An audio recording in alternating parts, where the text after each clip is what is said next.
Hello children. අට ශ්‍රේණී ඔයාලගේ අපි අද කතා කරන්නේ තුන්වෙනි යුනිට් එකේ පස්වෙනි ඇක්ටිවිටි එක. මේක තියෙන්නේ page number 27 නැත්නම් 27 වෙනි පිටුව පෙරලා ගන්න. 27. කියවීම පොතේ පිටු අංකය 27 තමයි මේක තියෙන්නේ. The magic words. magic වචන ටිකක් ගැන තමයි කියවෙන්නේ. Once there දැන් අපිට තියෙන කතාවක් අහගෙන ඉඳිමු මේ කතාව. හොඳට අහගෙන ඉන්න ඊට පස්සේ තියෙන ප්‍රශ්න වලටත් අපි උත්තර දෙමු. ඒ වගේම අහන් ඉන්න ගමන් බලන්න මේකේ තියෙන අමාරු වචන. අලුත් වචන අඳුර ගන්න, ඒවා ලියා ගන්න. ඒවා පාඩම් කර ගන්නත් ඕන. අපිට අලුත් වචන ඕන නැතුව වැඩ කරන්න බෑ. අනිවාර්යෙන් වචන අපිට අවශ්‍යයි. භාෂාව හොඳට අල්ල ගන්න නම් අපි වචන දැන ගන්න ඕනේ. ඒ නිසා අනිවාර්යෙන් කියවන්න වෙනවා. ඒ තියෙන අමාරු වචන එහෙනම් අපි බලමු ඒවයි තේරුමත් එක්ක මේ කතාව තේරුම් ගන්න. once කියන්නේ එකමත් එක කාලෙක. අපි කතා කරනකොට කොහොමද පටන් ගන්නෙ? once there was a king හිටියා රජ කෙනෙක් who had a strange problem. strange කියන්නේ අමුතු. එයාට තිබුණා අමුතු ප්‍රශ්නයක්. අමුතු ප්‍රශ්නයක් තියෙන රජ කෙනෙක් හිටියා. even though කියන්නේ උවත්. even though he was an honest and just king. honest කියන්නේ අවංක, just කියන්නේ සාධාරණ රජ කෙනෙක් වුණත්. his people කියන්නේ යාගේ මිනිස්සු did not follow his orders. යාගේ orders නියෝග පිළිපැද්දේ නැහැ. no matter how hard he tried to make his people follow his order. කොච්චර අමාරුවෙන් ඒ orders පිළිපදින්න කියලා මිනිස්සුන් යොමු කළත් උත්සාහ කළත් ඒගොල්ලෝ පිළිපැද්දේ නැහැ. they did not obey him. obey කියන්නේ කීකරු වෙනවා.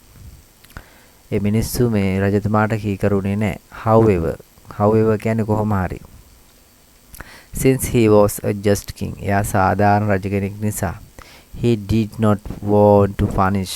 එයාට ඕනුන්නේ දඬුවම් කරන්න. punish කියන්නේ දඬුවම් කරනවා. punish his people. එයාගේ මිනිසුන්ට only for not following his order. මේ order නියෝග පිළිපදින්නේ නැති එක වෙනුවෙන් එහෙම දඬුවම් දෙන්න යාට ඕන කමක් තිබෙන්නේ නැහැ. therefore කියන්නේ ඒ නිසා. the king summoned a great wizard. මෙයා කැඳෙව්වා. summon කියන්නේ කැඳෙව්වා. a great wizard කියන්නේ මන්ත්‍රකාරයෙක්. who was known to be the wisest man in the kingdom. kingdom එකේ මේ රාජධානිය kingdom එක රාජධානිය හිටපු wisest කියන්නේ ඥානවන්ත පුද්ගලයා විදිහට තමයි ප්‍රසිද්ධ වෙලා තියුනේ. he asked the wizard. මේ රජතුමා මෙයාට කියනවා දැන් මේ මන්ත්‍රකාරයාට if he could cast a spell that would make the people of this kingdom obey the king's order. ඔයාට පුළුවන් නම් මොකක් හරි මන්ත්‍රයක් මතුරන්න මිනිස්සු මේ රාජධානි මිනිස්සු රජතුමාට අවනත වෙන විදියට the old wizard who did not want to disappoint the king. මේ වයසක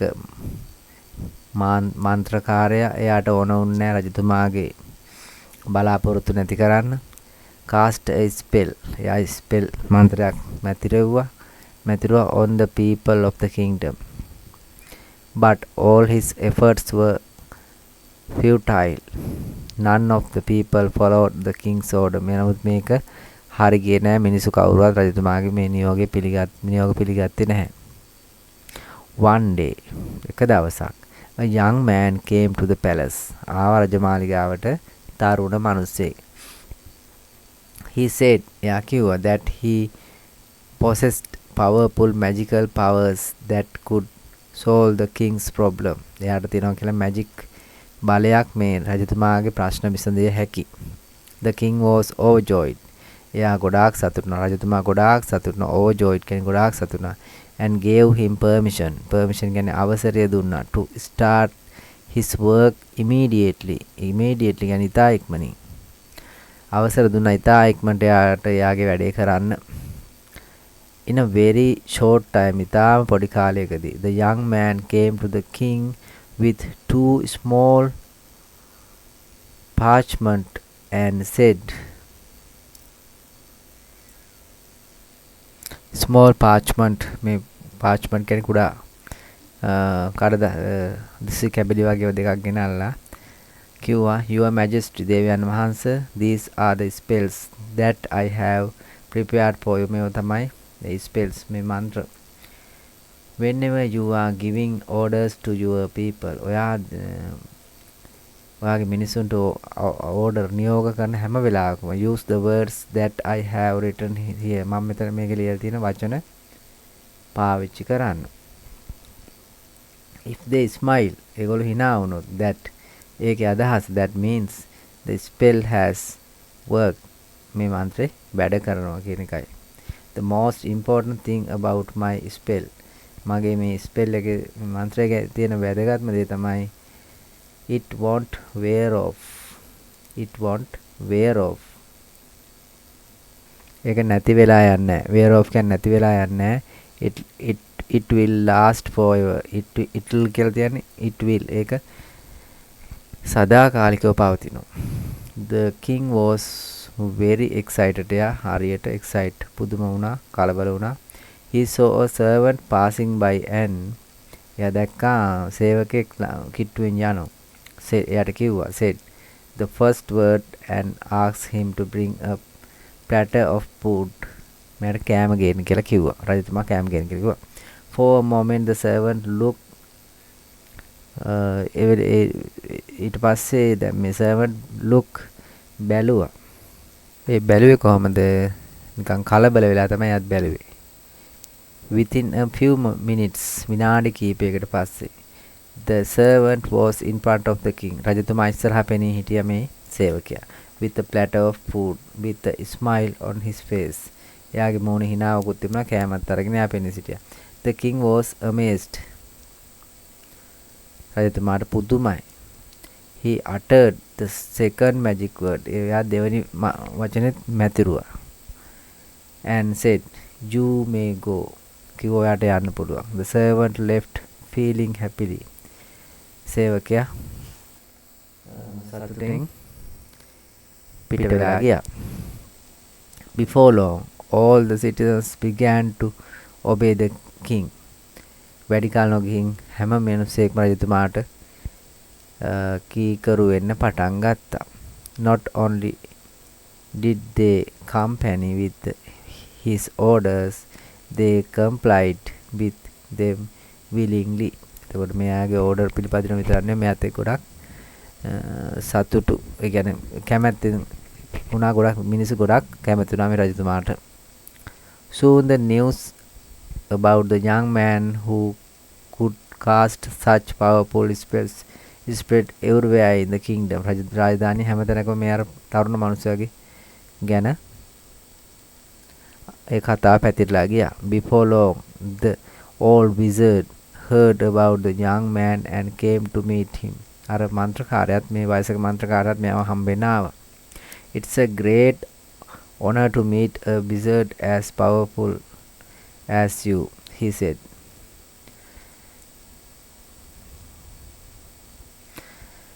would you mind sharing with me the secret of your magic මේ මනුස්සයා කියනවා ඔයාගේ තියෙන මැජික් එකේ මේ රහස මට කියන්න කියලා the young man smiled and said තරුණ මනුස්සයා hina වෙලා මෙහෙම කිව්වා my friend මගේ යාළුවා I am not a wizard මම මන්ත්‍රකාරයෙක් නෙමෙයි I am a teacher මම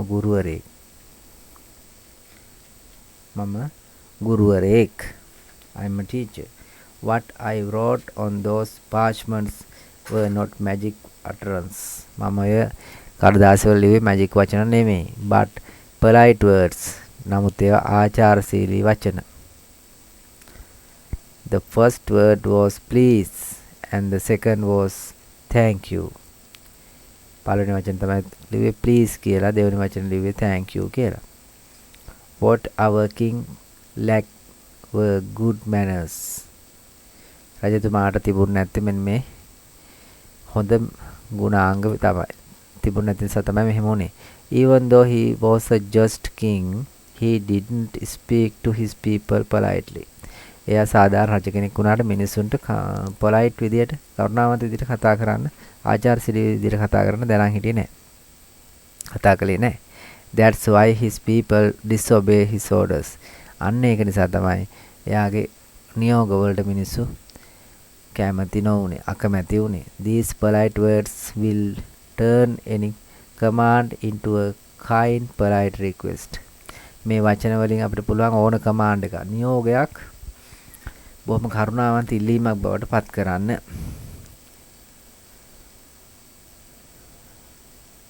right මේ තියෙන්නේ උපුටා ගත්ත තැන තමයි මෙතන තියෙන්නේ. එතකොට පහලින් කියන politeness මේ ආචාරශීලී බව is a sign සලකුණක් of dignity not observance. හරිනේ මේක එතකොට මෙතන dignity කියන්නේ ගෞරවයේ සලකුණක්. subservience කියන්නේ අවනතභාවය. අවනත කරගන්නේ කරන එකක් නෙමෙයි මේක මේ ගෞරවණීය බව පෙන්වන එකක් තමයි මේ politeness කියලා කියන්නේ. හොඳයි. ඊළඟ අපි බලමු මෙතන තියෙනවා පහලින් read the text and answer the questions. මේ text එක කියවන්න මේ පහලින් ප්‍රශ්න ටිකට උත්තර ලියන්න කියලා අපිට කියනවා. What was the king's problem? කිංස්ගේ රජුගේ ප්‍රශ්නය මොකක්ද? right. The king's problem was that his people did not follow his orders. Despite him being honest and just. මේ ටිකත් ඕන ලියන්න පුළුවන්. නැත්නම් මුල කොටස වාක්‍ය ලියුවන් ඇති. රජතුමාගේ ඕඩර් පිළිපදින එයා සාධාරණ අවංක රජ කෙනෙක් වුණත්. දෙවැනි ප්‍රශ්නය. How did the old wizard try to solve the king's problem and was he successful? වයසක මනුස්සයා උත්සාහ කළාද? කොහොමද උත්සාහ කළේ? එයාට පුළුවන් වුණාද? මේක විසඳන්න කියලා තමයි සාර්ථකව විසඳන්න පුළුවන් වුණාද කියලා තමයි දෙවෙනි එක අහන්නේ. දෙවෙනි එක. The old wizard tried to solve the king's problem. එයා රජතුමාගේ ප්‍රශ්න විසඳන්න උත්සාහ කළා by casting a spell on the people of the kingdom. But he was not successful. ඒ නමුත් එයා සාර්ථක වුණේ නැහැ. තුන්වෙනි එක. Who came along next to solve the king's problem? රජුගේ ප්‍රශ්න විසඳන්න ඊළඟට කවුද ආවේ? The young man came along next to solve the king's problem. මෙන්න තුන්වෙනි ප්‍රශ්නයට උත්තරේ young man කෙනෙක් තමයි එකට ආවේ. right අපි බලනවා ඊළඟට හතරවෙනි කොටස මොකක්ද කියලා. What did he ask the king to do? එයා මොකද්ද රජතුමාට කිව්වේ කරන්න කියලා. The young මේ තියෙන ප්‍රශ්නෙට උත්තරය The young man asked the king to use the words please and thank you when giving orders to his people. මිනිසුන්ට ඕඩර් දෙනකොට මේ වචන දෙක පාවිච්චි කරන්න කියලා කිව්වා. පස්වෙනි එක did the young man magic work? මේ young man ගේ තරුණ කෙනාගේ magic එක වැඩ කළාද? සාර්ථක වුණාද? Yes, the young man's magic worked.